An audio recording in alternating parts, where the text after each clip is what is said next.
Welcome here to TalkFCB and welcome here to El Clasico. It is back, the second installment of El Clasico in the Copa del Rey and the first of two Clasico matches in the week to come. We are in for a lot of excitement, and in today's video we are going to be going over both teams, weighing them up, looking at what's going to happen, and most importantly, how Barcelona can go to the Bernabeu, the scores are level, Real have the away goal, but how he can penetrate them and reach the Copa del Rey final. There is lots to discuss. Let's start right here. Come on! First of all, guys, we will go through the home side and what I think actually is a pretty straightforward selection for Santi Solari, simply because his options aren't actually as deep as you may feel within the Real Madrid squad. They tried to rotate against Girona, they played the likes of Ceballos, they played Asensio, Odriozola. It didn't work out, they lost that game at home. I think his hands are tied here, he's got to play his strongest team, and you've got to think about it like this. Real Madrid technically have much better chance here of winning the Copa del Rey than they do La Liga. This game on Wednesday is probably more important to them than the game on Saturday in La Liga. They're well back, they're in third place, they're in the semi-finals here. They're going to try and win this game, no doubt about it. Navas is the cup goalkeeper, Ramos here returning at centre-half alongside Rafael Varane, Carvajal there at right-back, and I would go here with Reguilon at left-back simply because you look at the games that they played in the first leg and it was Marcelo and he was quite shaky throughout that game. Then against Atletico Madrid straight after, it was Reguilon. Against Ajax, it was Reguilon. Clearly here, he's the favourite of Solari, and I think rightly so.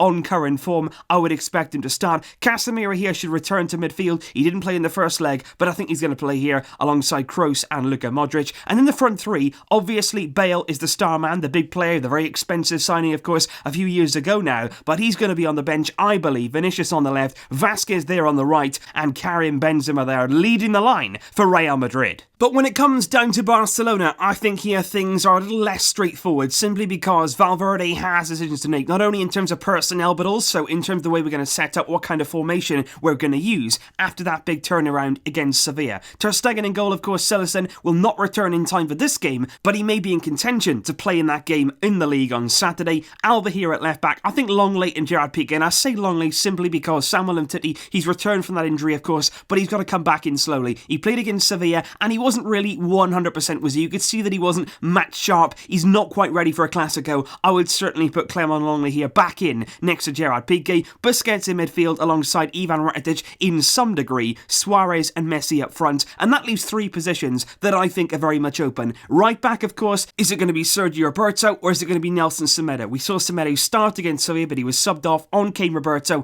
and we ended up winning the game. But as we spoke about yesterday, that wasn't quite as clean cut as you may think there in terms of that like-for-like switch. Then in midfield, is that going to be Carlos Alenia? Are we going to see Arturo Vidal? Surely now Valverde has learned his lesson. Surely in this kind of game we're not going to see Busquets, Rakitic, Vidal. That would be crazy for me. Valverde cannot do that. And of course here, the final slot in that front three, is it going to be Coutinho from the left, or is it going to be Ousmane Dembele, or maybe even Malcolm like we saw in the first leg? And that's what we're going to be discussing. What is Valverde going to do? And most importantly, who does he need to pick to really get at Real? And I think first of all, if we do take a look at that first leg once again, 1-1 on the night, of course, Real taking the lead and then us hitting back through Malcolm. It was Vasquez who gave Real the lead, and I think he was really important in that game, and that's why he's going to start at the Bernabeu. He was very keen on only in going forward, getting their goal, but also defending. Along with Carvajal, they managed to stop the threat of Jordi Alba down this left-hand side, and so did Sevilla on Saturday, which would be a worry for us, simply because he is a massive outlet. He links up with Messi, he's a very good player getting down here and really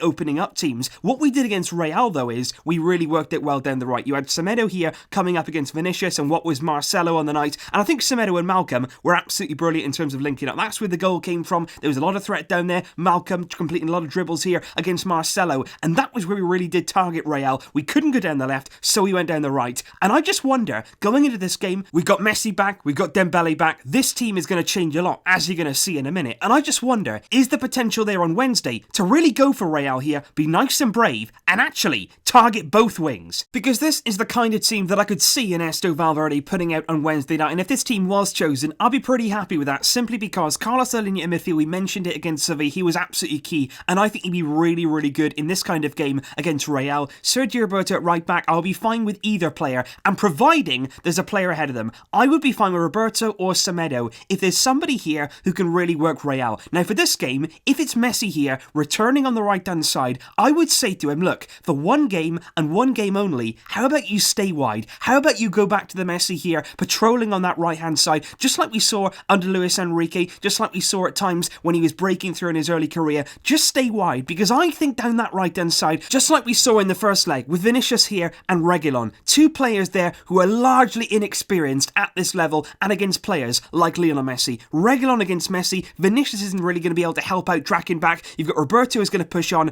and I think there, if Messi stays wide, he's going to have a lot more joy than if he was central. If he comes in central, he's got Ramos and Varane, he's got Casemiro dropping in, he's got Kroos and Modric. I think there, you tell him to stay wide, and then he'll either have massive success, or he'll drag everybody across. You'll have Ramos there covering for Reguilon, which can open up the space here. And I just think it's going to be a very, very interesting thing to see, because clearly, down the left-hand side, we had a lot of problems, but down the right, we enjoyed a lot of success. What I would also say is it going to be as easy to defend Jordi Alba as it was with Coutinho if it's Dembele here? Dembele and Alba is an entirely different proposition, simply because Dembele is very, very different to Coutinho in the fact that he's not always going to want to come inside. He's not always going to be able to just shift in here and then shut him down. He sometimes is going to go on the outside. He's going to maybe push Carvajal down here, which opens up all that space for Jordi Alba. I think here we have to focus on the wings. Down the middle is very compact. Real Madrid will pack the bodies in there and make it difficult. Down the wings, they will open up. And also remember, they're at home. What they're going to be doing is doing a lot more attacking. They're going to have the onus on them to go and attack. You're going to have Vinicius going forward. You're going to have Vasquez going forward. And you're going to have the defenders on the overlap, because the fans at the Bernabeu will demand that. That will also leave us a lot of room,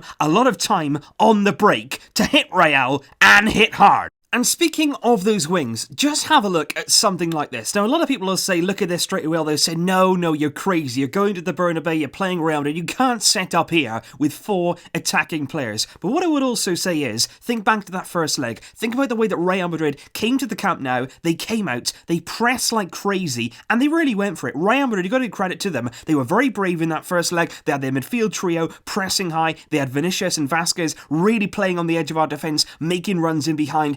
They were really brave, and we've got a great record at the Bernabeu. What's stopping us going there, being the same kind of brave, showing that same kind of courage, and not only going there and drawing? We can go there and win this game, no mistake about that. And you line up like this, because I just want to give you this kind of option here, because have a look at what this could do to Real Madrid's team. You've got your 4 at the back, you've got Longley, you've got Piqué, you've got Alba here, of course, out wide, you've got Roberto here, who's defensively solid, and of course, he can give you something going forward. That could also be Nelson Semedo. What you've got here is Rakitic and Busquets, who are going to hold in midfield, play a bit deeper than usual, and a position here which I think really suits Ivan Rakitic and his style of play. What you've then got is Messi down the middle. If you do want to play him there, we'll try and create as much space as we possibly can with Dembele, with Malcolm, and with Suarez. I wouldn't be too surprised here to see Malcolm once again included in the lineup. A big shock, as it was in the first leg. He scored in that game, and I would love to see him once again here. And just look at the kind of threat that we'd have. Down the left, of course, you've got Alba here. You'd be really causing rounded problems. You've got Malcolm here and a Roberto overlapping. And what I would say here is very similar to what happened against Sevilla. It gets to a point here where Real Madrid are going to be smothered. They're going to be kept in their own half. We've got to really be on it. We've got to have your intensity right. You've got to get your positioning absolutely spot on. You can't go with this formation and go with it half-heartedly. You've got to be all in to play like this. But if we did, if we turned up, we pressed, we won the ball back from the front, we kept our attacks, we sustained them, we really pushed up high and worked it into Real Madrid's half and really kept them there and really sandwiched them in their own stadium, that would be incredible. I think there you could go with an attacking 4. I think here we could see a 4-2-3-1. It would be brave, it would be bold, it would be gambling, but look, it's the Copa del Rey. We can go for this. We've got the league, we're well top, we're still in the Champions League, we're 1-1 on aggregate. Real Madrid have the away goal, go to the Bernabeu and just go for it. Let's see a Barcelona team here who are going to be brave, who are going to be attack-minded, whether we see 4-2-3-1, whether we see 4-3-3. All I hope is that Valverde goes with attacking options. If you're going to play 4-3-3, put Alenia in there. If you're going to go 4-3-3, play Dembele. Make sure all of your options in this game